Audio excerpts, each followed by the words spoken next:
Worldview Finder, episode 52. We did it. I'm Chris. I'm Adrian. And I'm Jimmy. Welcome to Worldview Finder, episode 52. We did it. I did it out of order. A year's worth of content. A year. Oh, that's true. Year, If you want to go on a year-long journey with the cast of Worldview Finder, except you can. We skipped some episodes. But yeah, you can go back and listen to all our episodes, all 52 of them. So, this week, man. What are we talking about? Do we have a show for you? We do have a show for you. We're talking about the Harvard psychiatrist that live streams his therapy sessions. That seems unethical. The Stanley Cup craze gone too far? and it's not hockey. Gone wrong? That's true. What not to say to a child. But first, stand back while I celebrate freedom. It is 4th of July week, everybody. It is. So we're going to be celebrating that. I don't know when this comes out. We say these things and we never know. But it should come out right after 4th of July. In theory. In theory. Right after, right before. Right after. We'll see. But, yeah, because, Okay. well, yeah. But anyways, 4th of July, what do you guys like when that comes to mind? Because all things point to a worldview. And so the 4th of July is a celebration of our independence. Freedom. Yeah, and so we separated from the worldview of paying taxes. We don't do that anymore. We don't pay taxes anymore. IRS, don't listen to this. Jimmy doesn't pay taxes. No, but what are some things that you associate with 4th of July, or some favorite memories, things like that? Well, my brother's birthday is on the 3rd of July, so it's always overshadowed by his birthday. Our grandmother's birthday was 4th of July. And my son's birthday is the 5th of July. Happy birthday. Yeah. Happy birthday, Bishop. Yeah, Yeah, that's right. Our grandma was born on the 4th of July. Good for her. I mean, she's not alive anymore. Oh, But gone but not forgotten. yeah, but So I don't know if I have any necessarily positive stories. The only 4th of July is a dark holiday for Jimmy. What? No, the only one I can remember is where my mom gave me a smoke bomb, but she like lit it and held it first, and then after it got hot, she handed it to me, and I like burned my hand, and that's all I remember. I think we have talked about this before. So Yeah, so I've heard that. If you've been with us for a long time, you'll It's a remember. year's worth of content. So That's probably true. last year's episode Well, we talked about these same things. It's our first episode ever. We talked about this. One of those like flying bees or whatever got stuck in our brother's hair. Yeah, and he What? knocked it into the firework box. What do you mean a flying bee? You know those things that spin? They're like, Zip, it makes that exact noise, zippy actually. twisties. The old zippy toasties. I should Yeah. do firework sound effects on my other job. It's true. That's a I'm just gonna Foley keep doing This artist. is an auditory experience for our listeners. I This love it. is. In 3D.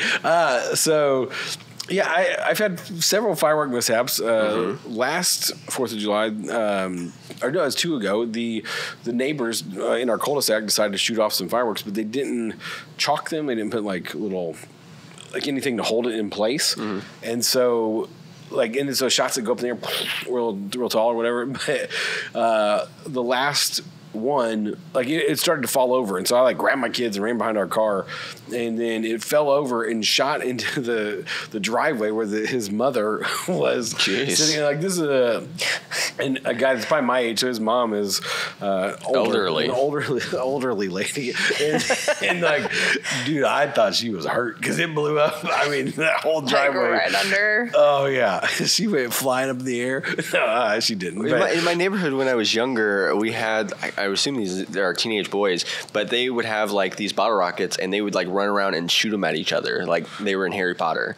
Yeah, I had a friend that did that, and he shot his other friend in the eye, and he had to go to the hospital. Oh, geez. and Shoot get, your eye get a out. saline drip. He's like, the saline drip was worse than getting hit in the eye with It's like Chinese water torture. yeah. Yuck. So, but he, it was Jake McCain. Shout out to Jake McCain. If you're watching. No, I'm not surprised. And police officer Jonathan Helm shot him. This was back when they were not doing those things. They were younger. But yeah, I look fondly on 4th of July. It's one of my favorite holidays because something about shooting off fireworks. I know people are like, well, you just waste all that money and it's over quick and you blow up all this stuff. You're like, but it's fun. It's fun every time. I don't They know. stress me out. I don't like loud noises. Really? Really? Yeah, I don't go to fireworks. So do you need one of those thunder vests like dogs have? My dog does. But we're gonna have to get some of those CBD gummies, like you were talking about. Yeah, the place where we buy fireworks is now selling CBD gummies for dogs to like calm them down. For dogs? Yeah, dog CBD Is that gummies. safe? I'm gonna give them a The handful. C stands for canine. Canine. Canine. I don't know. What is the B in CBD? I don't know. Let us know in the comments. Is it cannabis? Kind of bus, yeah. I don't know, but anyway, canine bus. But yeah, so what's the D stand for? Dog. Nobody, It doesn't matter. nobody knows. Yeah, but we've been buying fireworks from this lady for a long time. But the story that Adrian and I share on this, well, it was Christmas in July. Christmas in July. It wasn't even 4th of July. Yeah, so it's July 25th. But we've shared this on here before, but it's the It's greatest worth story. remembering. Oldie but a goodie. So we're in my Gives you backyard an insight of our childhood. celebrating the 4th of July. Was I married at this time? I know my friend Dave was in visiting. Dave was in town. And so, but we were at mom and dad's house. I feel like I still lived there, so I don't know that I was married yet. But we were shooting off fireworks because we had just done a gift exchange because it was 4th of July or Christmas in July. Weird idea. So we did a white elephant gift exchange. I have told this story because I'm going to shout out to Dave again for putting garlic in my lemonade. That was his gift to me. I thought it was ice cubes. It's a terrible gift. It was limited. It was He like made me lemonade in a cup. And I thought it was ice cubes floating in it, but it was garlic. oh man, It's terrible. Dave's bad. And now his kids though, dude, like get him back because the other night he's like, "Yeah, my kid told me to close my eyes and open my mouth," and he's like, "I'm not doing that because he's been tricked too many times." And he's like, but his kid was like so excited about it, so Dave did it. His kid took off his Band-Aid, stuck it in his mouth. That's terrible. This is Dave. He gets Yes, his come up Threw up a little bit. Anyway. Dave's kids, thank you. Anyway, so we're out in the backyard. We're shooting off this firework. We put it on this little table. And it's one of those things that we should have chalked down. Should have learned my lesson in the past. But so like shot 10, we notice that it's like going sideways because you're looking at like we're not watching that it's slowly scooting towards the edge of the table that we put it on for some. I don't know why we put it on a table, but it was scooting towards the edge of the table. So it's like I think it was 12 shots. By shot 10, we're like looking up like that one went a little sideways. It's shot 11. Dave grabs He not grabs, he shoves Yes. me and my friend Katie through the back door, like not the glass, like it was open, but he's like, ah! He like just starts, but he does put his life on the line. I'm pretty sure Katie fell.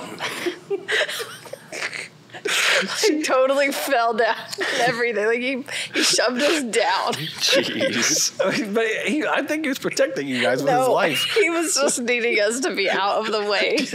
He trampled them to get inside, and so then like shot 11 is going like just wild, and then shot 12 the fireworks on the ground at this point, and I don't remember where I am. We're just all running and screaming.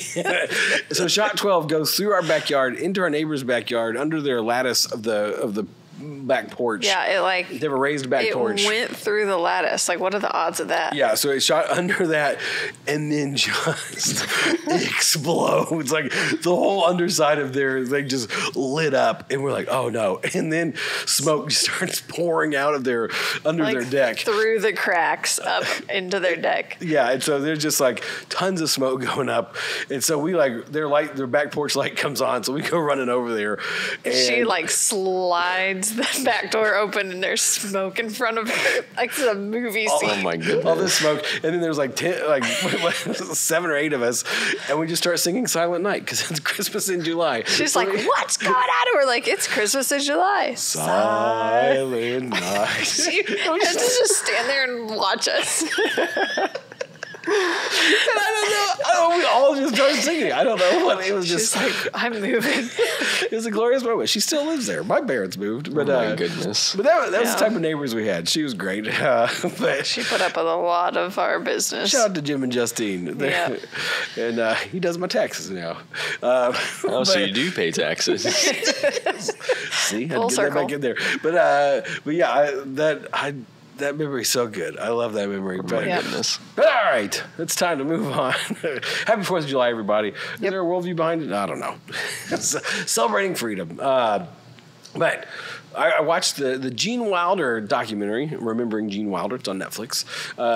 There's a few bad words towards the end because they're just playing movie clips from him. But it's just about Gene Wilder's life. If you don't know who Gene Wilder is, he played the original Willy Wonka, in Charlie and the Chocolate Factory. Is that the weird one where they're all weird, super old, and then you go and they're in the house and everyone is sleeping in one bed in the living room? Yeah, there's a lot of memes that come from that. I believe it. So, but it's a great movie. It's weird. We just watched it recently, actually. Really? It didn't do. You'd never seen it before? I had seen it. Okay, but it did not do well in the box office because a lot of parents are like, "Well, this is like mean and cruel towards children." Like, it's teaching like not to be those things. So, but it didn't do well. But now it's a classic. It's a classic, cult classic. Yeah. I would say.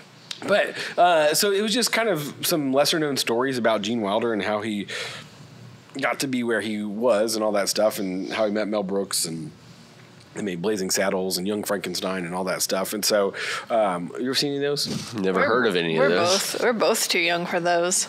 Yeah, Young Frankenstein's like a classic though. And everyone's 65. Comes on I every remember Christmas. we had to. Halloween. For some reason, we had to like be in a hotel.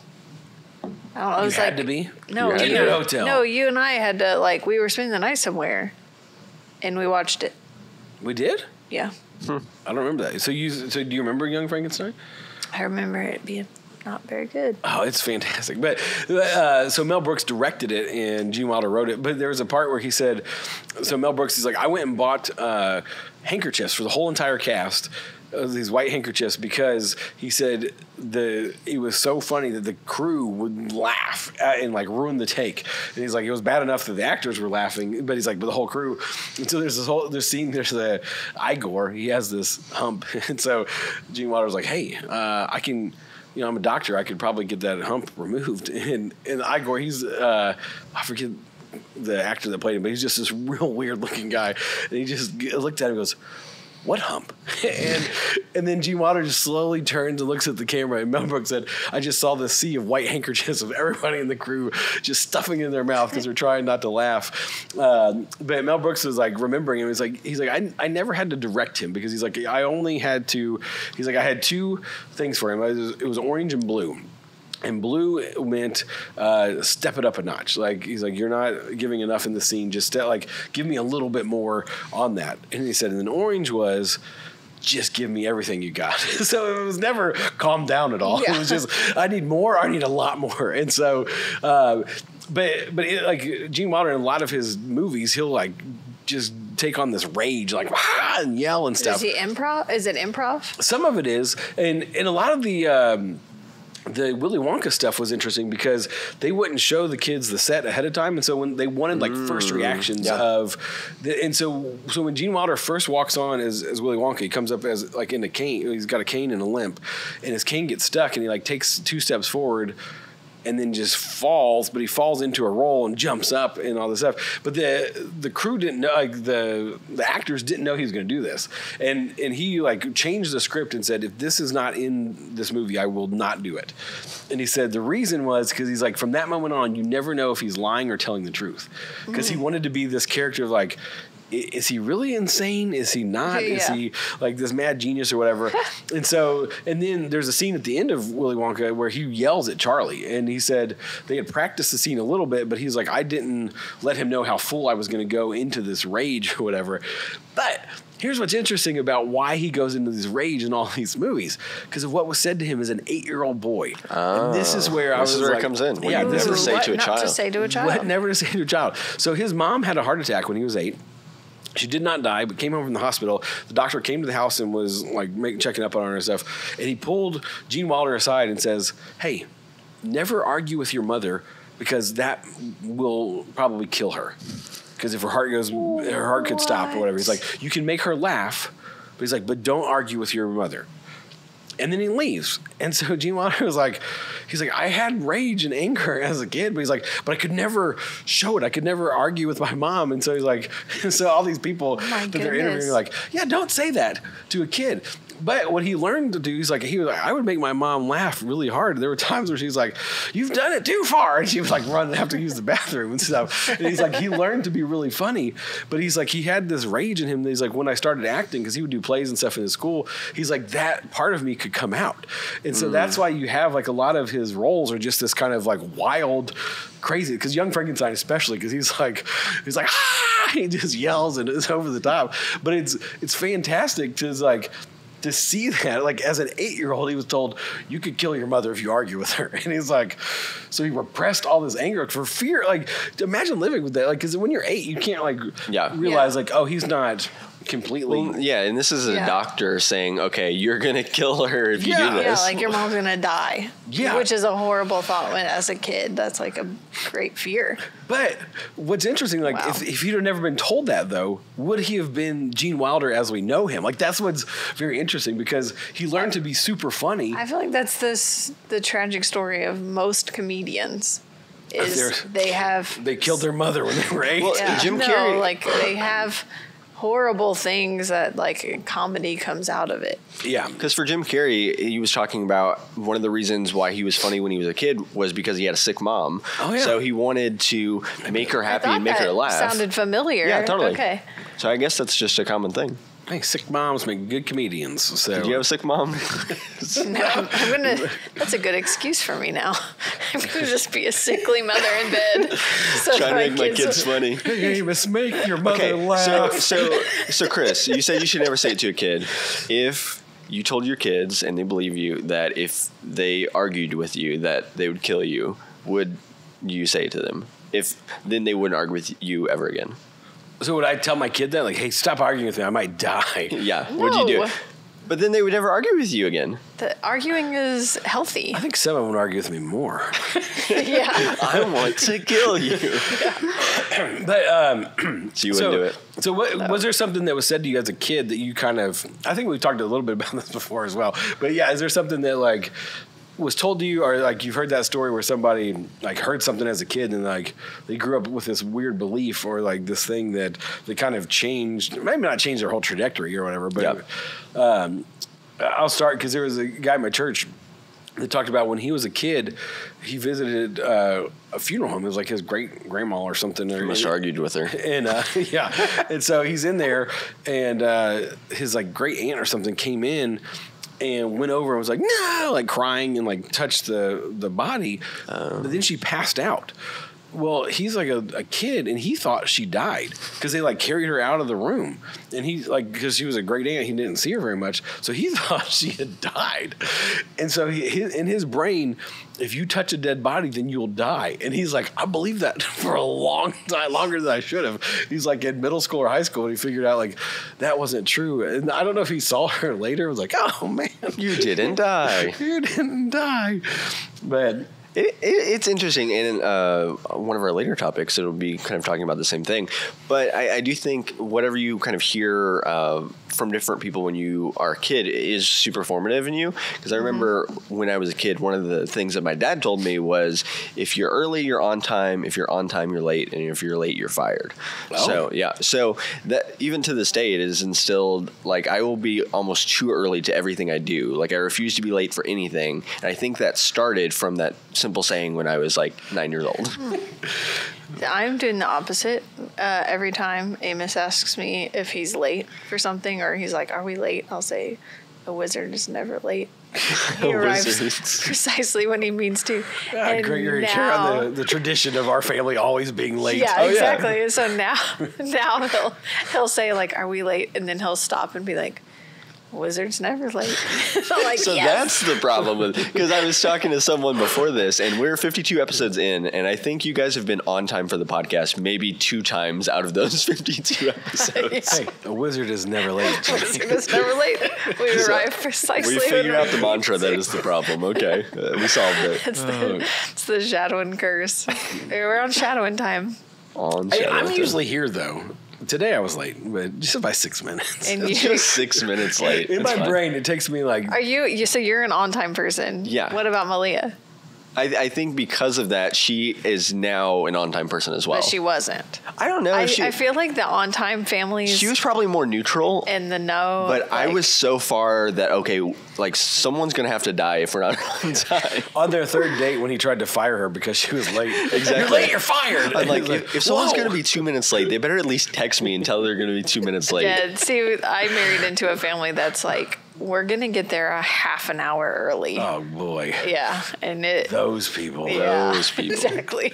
It's the kryptonite for you people. Yeah, well, like if you're having a party at your house or something, or some get together, they show up 30 minutes earlier. I haven't even got the stuff out yet. Yeah, I haven't put anything in the oven.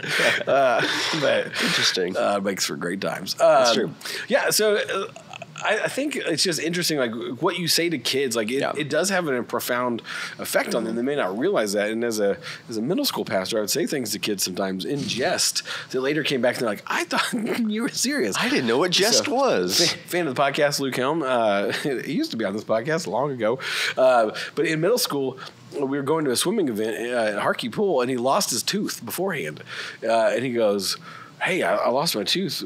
Like, what do I need to do? I was like, oh, you can't swim because if you get chlorine in there, that could kill you. Oh my gosh. And I was joking, of course. He did not know this. And so he's like, I didn't swim that day. And I go, what? He told me this like years later. He's like, yeah, I thought I was going to die if I got in the pool. I was like, you were in middle school. You should have known better. He's like, you said it so serious. I was like, oh, man, I'm sorry. I apologize.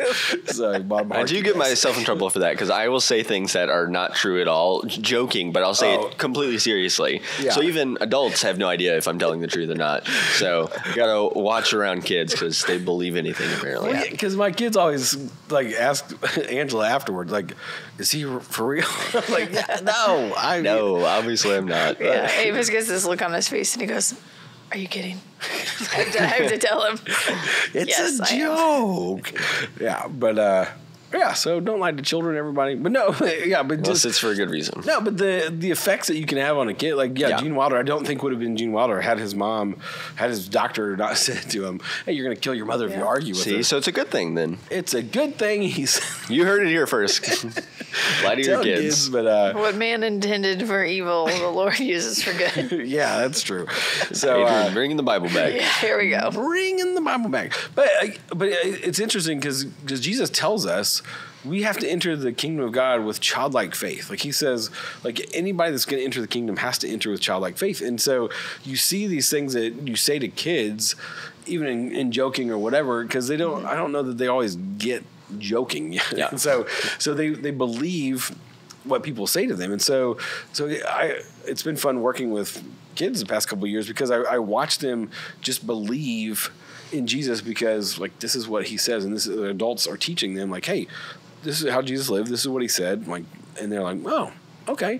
And so, and even my own kids, like watching them, because I am their dad, like they trust me, they trust Angela, like, and so that's why like I have to be careful in my joking to make sure like, hey, this is a joke or whatever. So here's the hard part with that part though is I'm all for the childlike faith, but how does that not apply? Wouldn't it be dangerous if that applied to other things in your life? Or if there's another worldview that says just have childlike faith, like don't check this out, just believe it because you hear it. Oh no, that's not what Jesus was saying. I don't think he was saying just believe this blindly. Mm-hmm. But he was saying like just because that felt like the connection that we made there. So maybe we can clarify it for the audience. I was going to say because he's saying if you have faith like a child, meaning that you believe without any evidence. Wait a minute. No, I think it's more of the like awe and wonder and like the understanding of good news. Like, so here's a good kind of a illustration of it that I heard one time. I don't remember where I heard it, but it was talking about how little kids are like if you have a toddler. For some reason, one of the things that they love to do is that they'll like jump off something into their dad's arms, and they love that. And they have like this unbreakable trust that, of course, my dad is going to catch me. So that's kind of that childlike faith. And the funny thing is, my dog does it as well. So she's pretty small, and if we're sitting on a chair, she just jumps up there, and you have to catch her just a little bit so she gets up there. And she trusts that everyone will catch her, because we went over to my parents' house, and my dad was sitting there, and she just jumped up like vertically, and he didn't do anything, and she just like flopped down back on the floor, bounced off, because she had this childlike faith that he was going to catch her, and then she just bounced off. So that's kind of how I imagine childlike faith. Well, Amos asked the other day, he said, well, do they, like, why don't they follow God's rules or something? Who? And just people in general. I'm not gonna just say. Is there someone specific? Oh, okay, yeah. And sorry. I said, well, they don't. White people.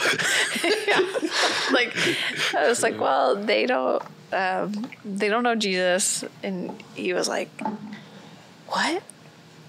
They don't know about him? I was like, no, they do, but they just choose not to follow him. And he was like, really upset by that. Wow. And I was like, how often does that, really mess with my head, like that I care that much about somebody not following Jesus? I think that's another example of a childlike faith. So it's Matthew 18. It says, at that time the disciples came to Jesus and asked, so who is the greatest in the kingdom of heaven? He called a small child and had him stand among them. Truly, I tell you, he said, unless you turn and become like little children, you will never enter the kingdom of heaven. Therefore, whoever humbles himself like this child, this one is the greatest in the kingdom of heaven. And whoever welcomes one child like this in my name welcomes me. I think humility is the word there of like... humbles himself like this child. So it's this... Because children were losers back then, right? Yeah. Yeah. And so it's like it's like realizing Back your then. inability, and even like adults can overthink and all those sorts of things. Yeah. That's good. Yeah, and I don't think Jesus is just saying, I blindly believe this, but there's a certain level of trust that kids have because they're being told this by somebody that they trust. And so I think when we... Yeah, what Adrian said, like overthink something or like dig into it too much. And again, like God doesn't want us to just blindly believe. I mean, he even tells Thomas, like, hey, if you have doubts, that's fine. But he's like, it's better if you believe without seeing than it is. So it's not just, okay, blind faith or whatever, but there's this humbleness to entering into God's kingdom because we have to realize I can't do it on my own. And that's why kids can't do a lot of stuff on their own. And so it's just this like, okay, I need this person to help me I need to trust this person to help me get through this. And so that's kind of, we're supposed to be like, okay, Jesus, I have to trust you to get me through this and to save me from what I can't save myself from. So look at that. We figured it out. That's a long segment. All right. Thanks, Gene Wilder. All right. Well, we'll jump into this real quick. Has the Stanley Cup craze gone too far? It's time for Florida. It has gone too far, though. Let's be real. Adrian, I see you are not a Stanley Cup collector then. No, but have you guys seen like the reels or TikToks of people that like pack? They're like, pack for a walk with me. And it's like a Stanley Cup, and it has like the special ice, and it has the tray, 100%. the They're tray like that goes around ASMR the whole time. Yeah. Oh, that I'm just like, this can't be real. I've seen one that like I'm pretty sure was a joke when they were doing it, but are there some real ones? Oh yeah, totally. It's like going in the car. It's got the one with the little snacks in it, and like there's so many different attachments. You can do attachment. Like the attachments are what is just wild. And there's a little thing that goes in the top of the straw so nothing gets into it, and it's got a little thing that's a Stanley Cup on top of it. Yeah. It's like these little Stanley Cup on top of a Stanley Cup. So here's what I'm talking about. This in Florida, these 4 ladies were like, hey, we can go to the Ace Hardware store and get some Stanley Cups for free. $5 discount or 5-finger discount. $5 discount. I was so like, $5 off. And stole over 24 Stanley Cups. Didn't they see the sign as cheaper customer? What do you think they were doing? Going to resell them? Oh, definitely. Make TikToks? Yeah. Because when I heard the story the first time, I didn't know they sold them at Ace Hardware, because everyone goes to Target and they sit outside Target waiting for the drop, but not Ace Hardware. Yeah. So, hey, you heard it here first. Go to Ace Hardware. And probably Tractor Supply at this point. They have 24. because nobody shops there anymore. That's true. So deputies said they first responded to a theft at Ace Hardware store where there's these 4 ladies that stole 24 Stanley Cups by hiding them under their shirts and in their bags. How would... Okay, so they were 6 each. The Stanley Cups are pretty big, so... I feel like stealing 101. It's like 3 and 3. The ultimate cartoon version of theft. It's like, just stick it under and put it in my purse. You got 200 each armpit. Well, because you had 6 per person. Yeah. So you had to. How do you fit 6 Stanley Cups on your person? They have big purses. Put 4 in there and then 2 in the I shirt. didn't think you big What? purses. Well, they said in their bags and in their... This is the way you said it.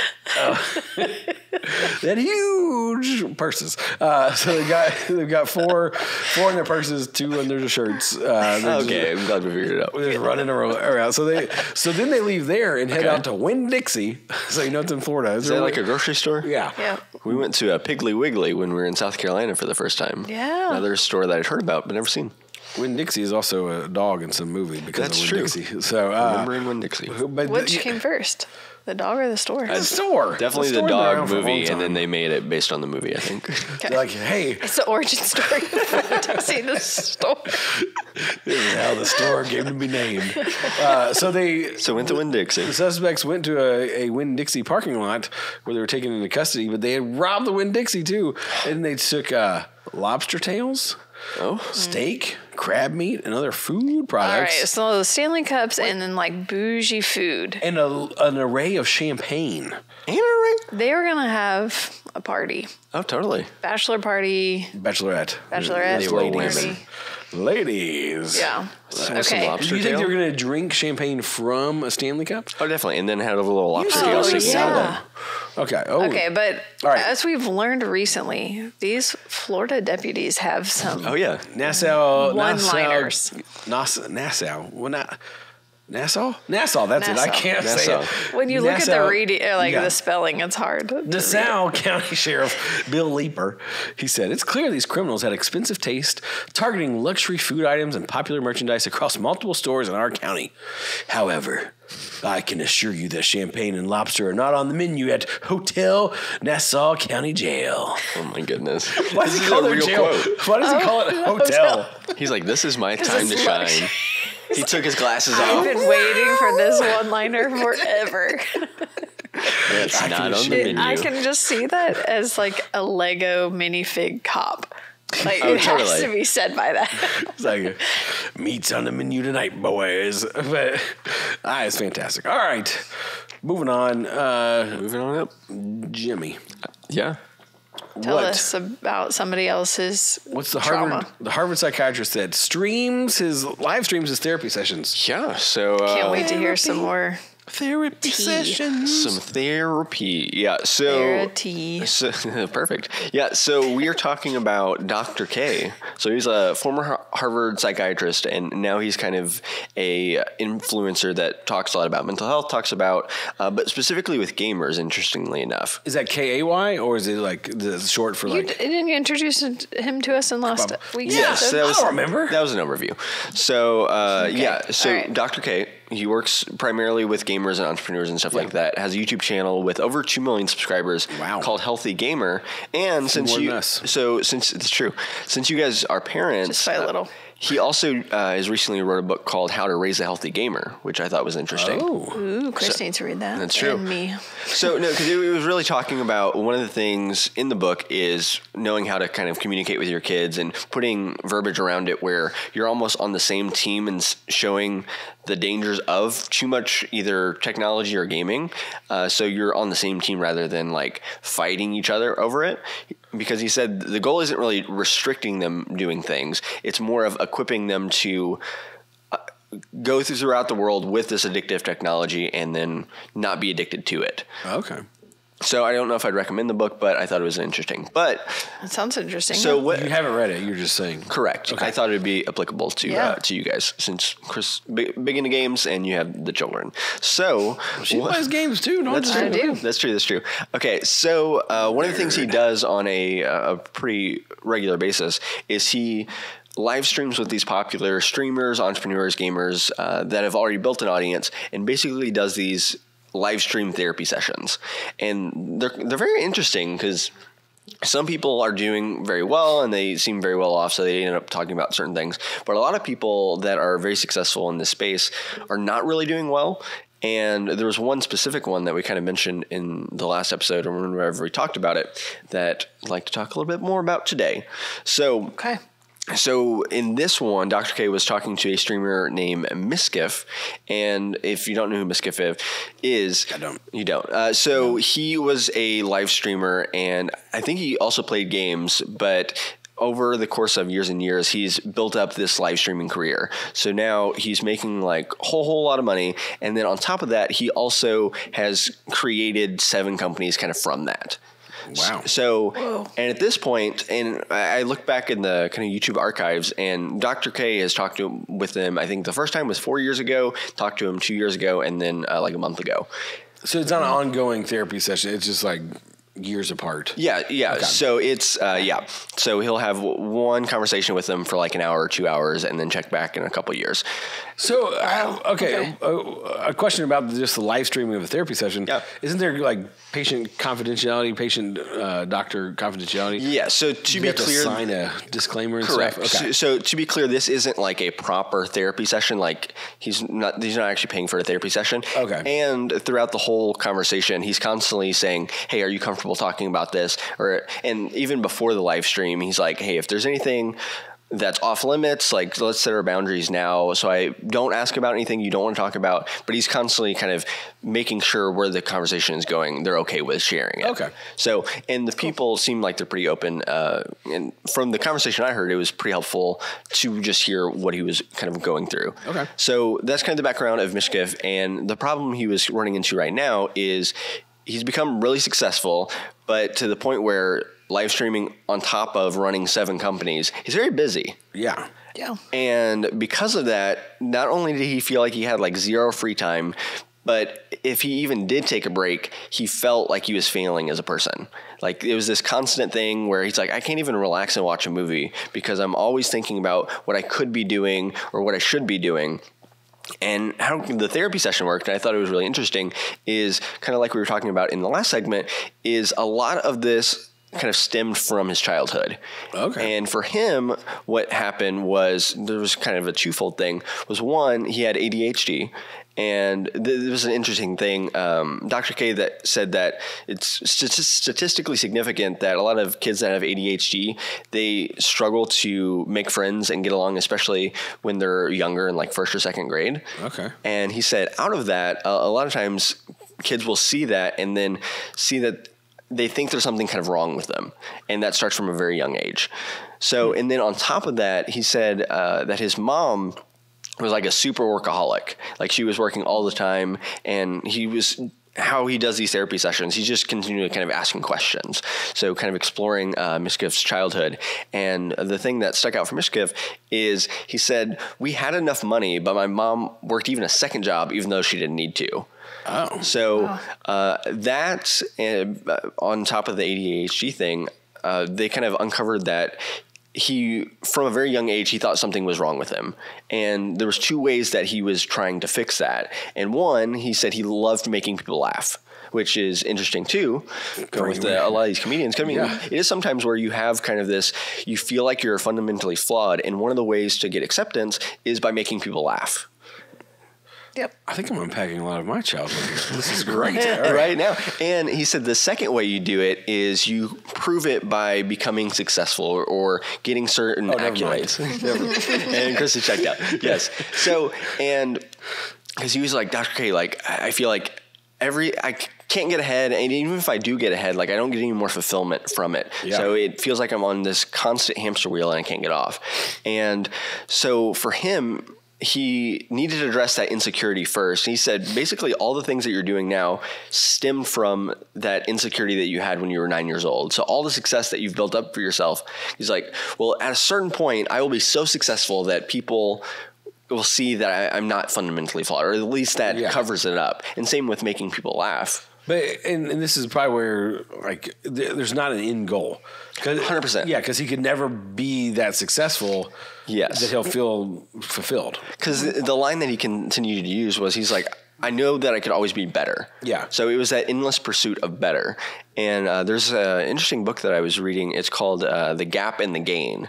And it's an interesting concept and why a lot of super successful people are really upset and depressed and things like that. So when you're living in the gap, you measure yourself where you are compared to where you could be.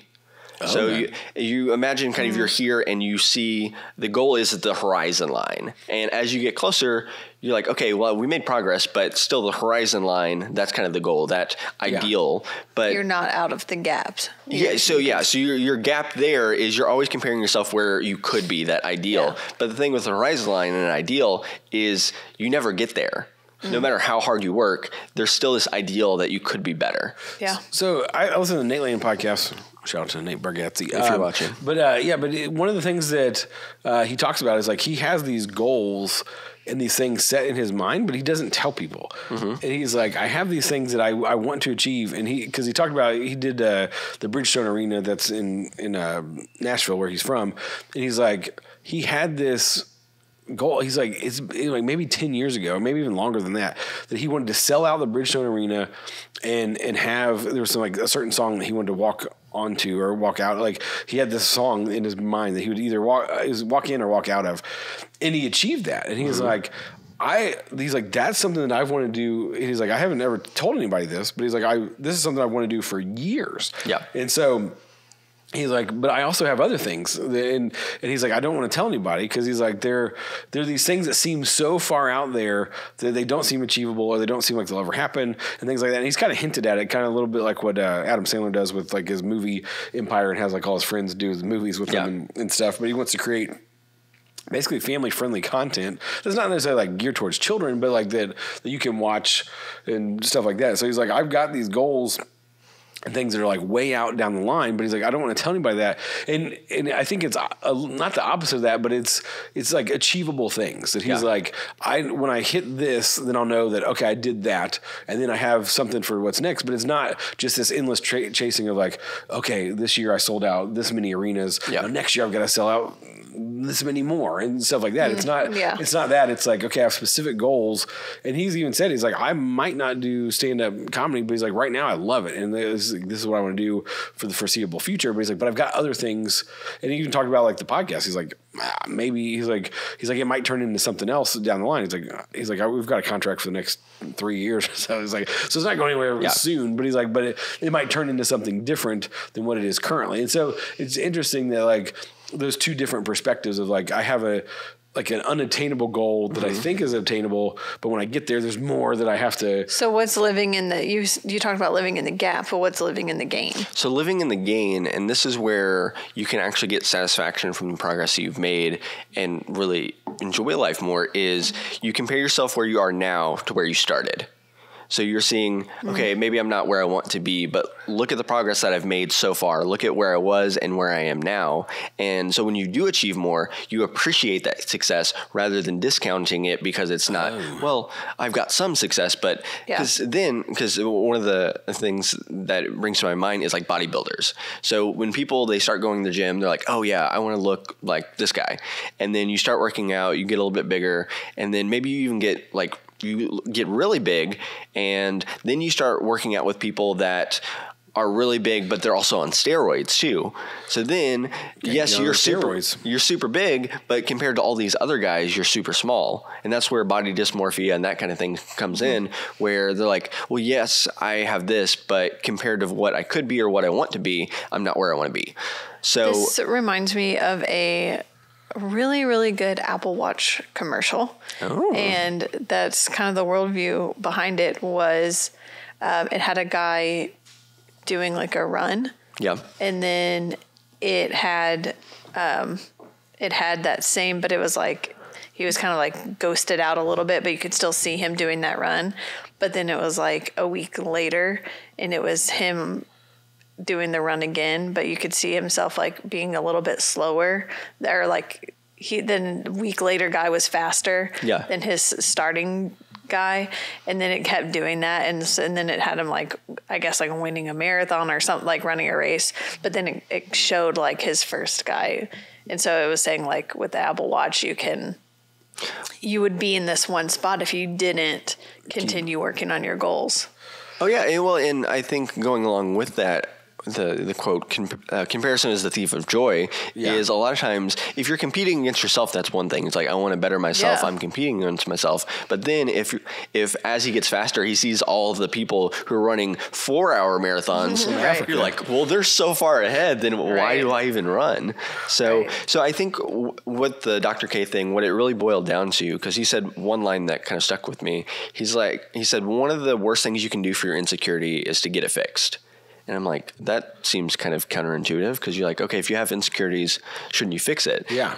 And but he uses the example of either success, because that can be one of them, where no matter how much success he got, he still had that kind of internal insecurity. So that was just kind of plaster on the wall of his insecurity. But he said also a lot of people that are insecure about their looks, what they do is they will get plastic surgery, and they might fix their nose or make it look better. And then afterwards, because they still have this internal body issue, they look and there's something else wrong with them. Okay, maybe their cheeks need to be higher. Maybe they need to be slimmer. So, and you see some people that have gone so far down the line in plastic surgery, you're like, they don't even look remotely good. Like, why didn't they stop 6 steps ago? Yeah. And that's because they continue to do it because they still see themselves as fundamentally ugly.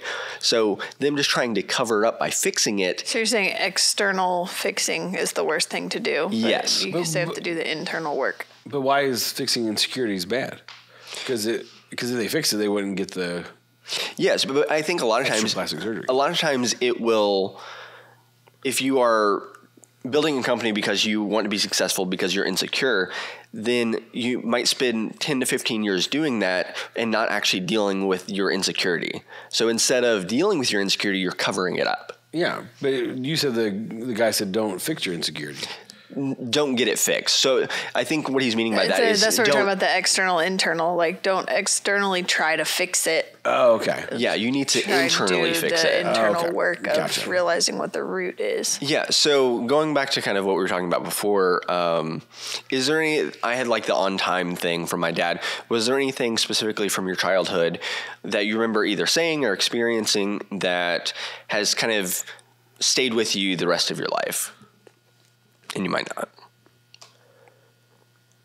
I think my mom would always say, like, remember who you are. Like when you left, like when I go to friends' houses or go to like middle school dance or Christmas dance or like even high school. And so just like this, remember who you are. And I think that was